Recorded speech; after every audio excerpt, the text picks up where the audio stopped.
Hello friends, मैं आपकी दोस्त सुधा सिंह विकलांग साथी ट्रस्ट के दिव्यांगम चैनल से आप सबका स्वागत करती हूं और आशा करती हूं आप लोग स्वस्थ होंगे। तो फ्रेंड्स, आज मैं आप लोगों के लिए एक नई कहानी लेकर हाजिर हूं जिसका शीर्षक है ख्वाब। और फ्रेंड्स, अगर आप हमारे चैनल पर नए हैं तो पहले प्लीज़ हमारे चैनल को सब्सक्राइब कर लें ताकि आपको रोज़ ऐसी अच्छी अच्छी कहानियाँ सुनने को मिले। और तो फ्रेंड्स, मैं कहानी शुरू करती हूँ।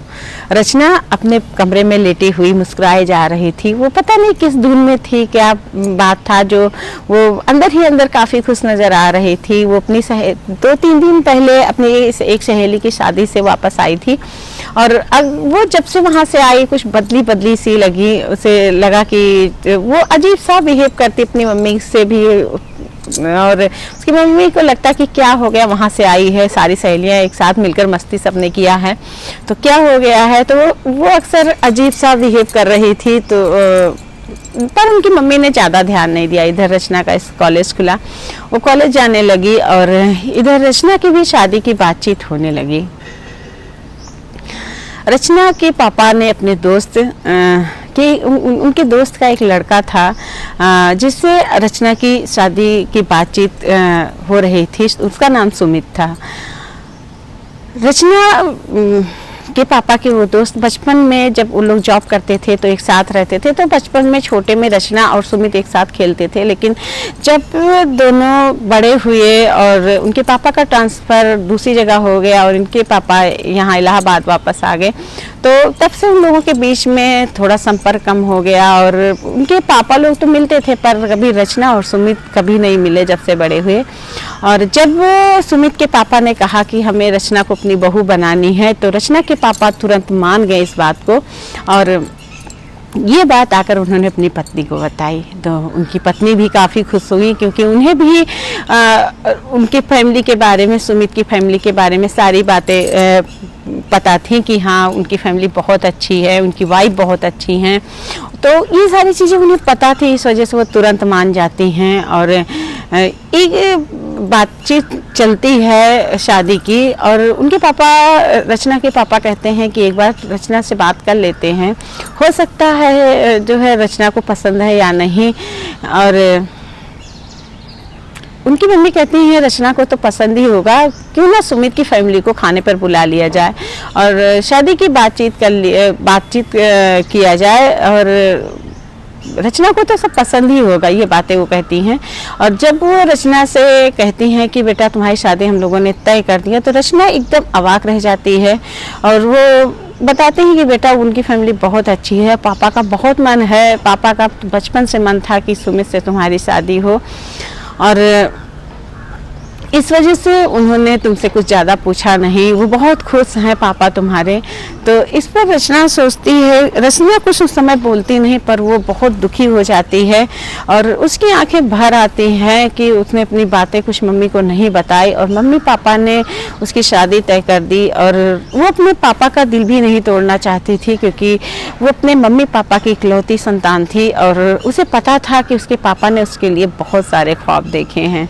वो कुछ नहीं बोलती है। कुछ दिनों बाद सुमित की फैमिली यहाँ पर खाने पर आती है जहाँ पर रचना और सुमित मिलते हैं। रचना जो है जब देखने की बातें आती है या उनकी मम्मी कहती हैं कि बेटा जाकर मिल लो, तब वो आती है और बहुत अनमने ढंग से सुमित से बातें करती है। सुमित समझ नहीं पाता कि क्या है तो सोचता है कि आजकल की लड़कियां शादी के नाम पर डरती हैं, हो सकता है रचना भी डर रही हो। वो रचना से कहता भी है कि क्या मैं तुम्हें पसंद हूँ, तो वो हाँ में सर हिला देती है। वो जानती है कि पापा के बातें अगर वो टालेगी तो पापा को बुरा लगेगा, इस वजह से वो कुछ नहीं बोलती है। और इधर सुमित को तो रचना पसंद आती ही है और दोनों की शादी की बातचीत चलती है। धूमधाम से दोनों की शादी होती है। रचना अपनी शादी के दिन भी बहुत रोती है। उसके घर वाले नहीं समझ पाते हैं कि आखिर रचना को हुआ क्या है, ये क्यों रो रही है। कुछ लोग समझते हैं कि शायद बाबुल का घर छूटने का दर्द है, इस वजह से रचना रोए जा रही है। पर रचना के मन में कुछ और चल रहा था।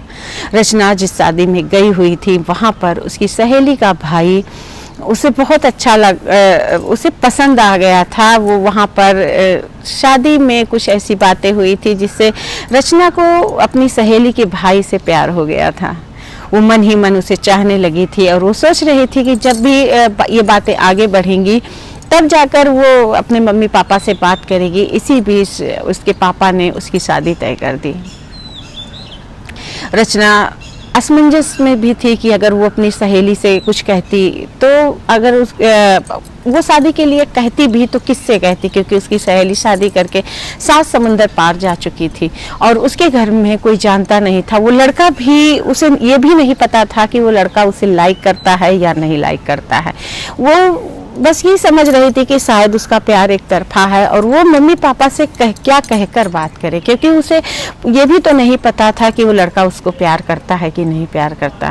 वो लड़का बहुत खूबसूरत था और उसकी एवरेज में सुमित बिल्कुल भी सुंदर नहीं था। उसके पास जॉब थी बट उसका नेचर बहुत अच्छा था। रचना ने अनमने ढंग से शादी के लिए हाँ कर दी और जब वो उसकी शादी हुई तो सुमित जब उसके घर रचना बहू बनकर आई तो यहाँ पर उसका भव्य स्वागत हुआ। उसकी मम्मी, उसके घर वाले बहुत प्यार करते थे रचना को और सुमित भी रचना को बहुत प्यार करता था। रचना अगर कोई बात गुस्से में बोल देती थी तो सुमित उसे मुस्कुराकर टाल देता था। उसे पता था कि जो है अभी ये नई एडजस्ट हुई है, शादी करके आई हुई है और इसके लिए अभी सब कुछ नया है। तो सुमित अक्सर उसे हंसाने की कोशिश करता, उसके सामने उसकी पसंद की चीज़ें लाता, पर हर चीज़ में, हर बात में रचना मेन में निकालती। वो हर चीज़ का कंपेयर उस लड़के से करती थी सुमित का, और जिससे अगर वो चाहती भी कि उससे प्यार करे तो वो उससे प्यार नहीं कर पा रही थी। धीरे धीरे रचना किसी तरह उस माहौल में एडजस्ट हुई। उसके मन में सुमित के लिए बहुत प्यार तो नहीं था पर उसे पत्नी धर्म निभाना था और वो धीरे धीरे उसकी पत्नी बनने की पूरी कोशिश कर रही थी, अपने मन को समझा रही थी। पर कभी भी कोई बात होती तो उसके मन में ये बातें आती कि अगर ये लाइफ उसके साथ होती तो उसकी लाइफ कितनी सुंदर होती, उसकी जोड़ी कितनी खूबसूरत लगती। ये सारी बातें, ये सारी चीज़ें रचना के मन में अक्सर चलती रहती थी। सुमित समझ नहीं पा रहा था कि आखिर रचना को हुआ क्या है, रचना क्यों ऐसा बिहेव करती है। वो यही सोच रहा था कि हो सकता है कि रचना किसी बात से दुखी हो या कुछ प्रॉब्लम हो, तो वो पूछने की भी कोशिश करता पर रचना उसकी बात को सही से उसका जवाब नहीं देती थी। इसी तरह वक्त बीत रहा था। सुमित और रचना का रिश्ता हल्का हल्का सुधर रहा था। इधर रचना को 2 बच्चे हुए, बहुत प्यारे प्यारे, और वो अक्सर जब भी सुमित कोई बात कहता या सुमित कहीं चलने को कहता तो रचना उसके साथ जाने के लिए राजी नहीं होती थी। उसे अपनी बेइज्जती लगती थी कि मैं इनके साथ जाऊंगी तो मैं कहाँ इतनी खूबसूरत हूँ और ये मेरे साथ चलेंगे तो अच्छे नहीं लगेंगे। उसके मन में ये सारी चीज़ें चल रही थी। इन बातों से सुमित बिल्कुल अनजान था और इस तरह उनकी लाइफ चल रही थी। और रचना खुश होने की भी कोशिश करती थी पर जब भी वो खुश होना चाहती तो वो उस लड़के को याद कर लेती जहाँ पर वो दुखी हो जाती थी। इसी तरह वक्त कट रहा था, वक्त चल रहा था और एक दिन रचना अपने मायके आई। मायके में आने के बाद एक दिन वो अपनी मम्मी के साथ शॉपिंग गई हुई थी कि तभी वहाँ पर उसे उसकी वही सहेली दिखाई पड़ी, जिसे देखकर वो काफ़ी खुश हुई। और वहाँ पर जब वो गई तो वो अपनी उस सहेली से मिली और उससे उसका हाल चाल पूछा, कैसी हो, क्या तबीयत कैसी है, तुम बहुत दिनों बाद दिखी। उसकी सहेली भी कहती है कि तूने शादी कर लिया, मुझे बुलाया नहीं। तो रचना उससे शिकायत करती, तुझे क्या बुलाती, तू तो 7 समुंदर पार बैठी हुई थी, वहाँ से तू आती ही कहाँ। और मम्मी पापा ने आनन फानन में शादी तय कर दी। हस्बैंड के बारे में पूछा तो उसने बताया, हाँ हस्बैंड मेरे बहुत अच्छे हैं, काम जॉब करते हैं, बच्चों को बहुत प्यार करते हैं। तो उसकी सहेली कुछ बोलती नहीं, वो कहती अच्छा ठीक है, आप मार्केट में ज़्यादा क्या बातें करना, चल तू घर आना मेरे। रचना ये सोचकर काफ़ी खुश होती है कि वो उसके घर जाएगी तो उसके भाई से भी मिलेगी, वो जिसे इतना प्यार करती है, अपने मन ही मन में उस प्यार से वो मिलेगी। वो ये सारी बातें देखकर सोचकर बहुत अंदर ही अंदर खुश हो रही थी। और ये सारी चीज़ें सोचकर उसने अपनी सहेली के घर जाने का प्लान बनाया। वो अपनी सहेली के घर गई। उसने जैसे ही गेट पर कदम रखा, उसकी सहेली का भाई अपनी पत्नी पर काफ़ी चीख रहा था, चिल्ला रहा था, वो उसे गालियां दे रहा था। ये सारी चीज़ें सुनकर उसके पैर ठिठक कर वहीं पर खड़े हो गए। उस जिस लड़के के बारे में उसने इतनी अच्छी राय बनाई थी, जिस लड़के को उसने अपने पति से हमेशा कंपेयर किया था, जिस लड़के को उसने अपने पति को हमेशा नीचे रखा था, उस लड़के को ऊपर रखा था हर बात में कि वो लड़का बहुत अच्छा है, आज जब उसकी सच्चाई उसके आंखों के सामने आई तो उसका वो ख्वाब जो था वो टूट गया। रचना अपने ही मन के अंदर ही अंदर उसे बहुत पश्चाताप हुआ कि उसने अपने पति को इस इंसान की वजह से क्या क्या कहा, क्या क्या सोचा उसके बारे में। और हमेशा वो उससे गुस्से से बात करती थी, फिर भी उसका पति कितना मुस्कुरा के बात करता था। वो जिस इंसान के लिए अपने पति को हमेशा ताड़ती रहती थी, उसे गुस्सा करती थी, आज उस इंसान की असलियत उसके सामने आ गई। जिस इंसान के अंदर अपनी पत्नी के लिए कोई आदर भाव नहीं है, वो इंसान अगर उसकी लाइफ में आता तो उसकी लाइफ बर्बाद हो जाती। आज उसका वो सुनहरा ख्वाब टूटकर बिखर चुका था और उसकी आंखें खुल गई थी।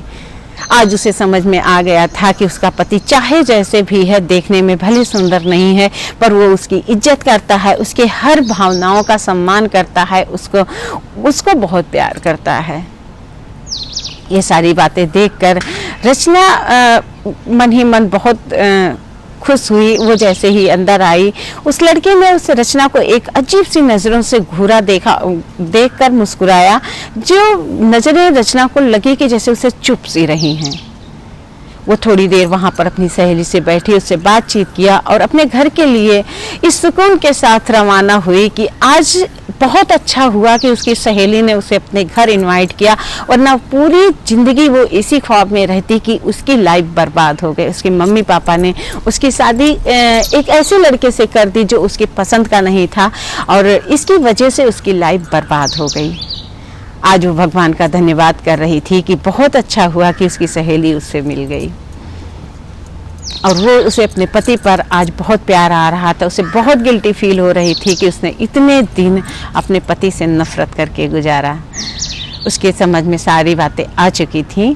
तो फ्रेंड्स, मेरी ये कहानी ख्वाब यहीं पर ख़त्म होती है और मैं फिर आप लोगों से मिलती हूँ एक नई कहानी के साथ। और फ्रेंड्स, एक बात और, इंसान का तन नहीं, इंसान का मन सुंदर होना चाहिए।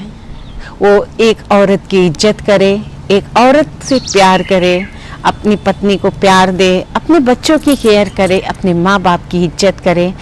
उस इंसान से अच्छा कोई इंसान नहीं हो सकता। लोग खूबसूरत हों और वहीं पर अपनी पत्नी की इज्जत ना करें, अपनी पत्नी और बच्चों से प्यार ना करें, तो ऐसी खूबसूरती किस काम की। हर औरत पर गंदी नज़र रखें, ऐसी खूबसूरती किस काम की। मेरी नज़र में वो इंसान कभी खूबसूरत नहीं हो सकता। मेरी नज़र में सबसे ज़्यादा खूबसूरत वो इंसान है जो इंसान औरतों की इज्जत करे और औरतों को मान सम्मान दे, अपने माँ बाप की इज्जत करे। तो फ्रेंड्स, शारीरिक सुंदरता नहीं अच्छी होती है, कहते ना, तन की सुंदरता नहीं अच्छी होती है, मन की सुंदरता बहुत अच्छी होती है। तन का काला इंसान कोई मायने नहीं रखता, लेकिन मन का काला इंसान बहुत खतरनाक होता है।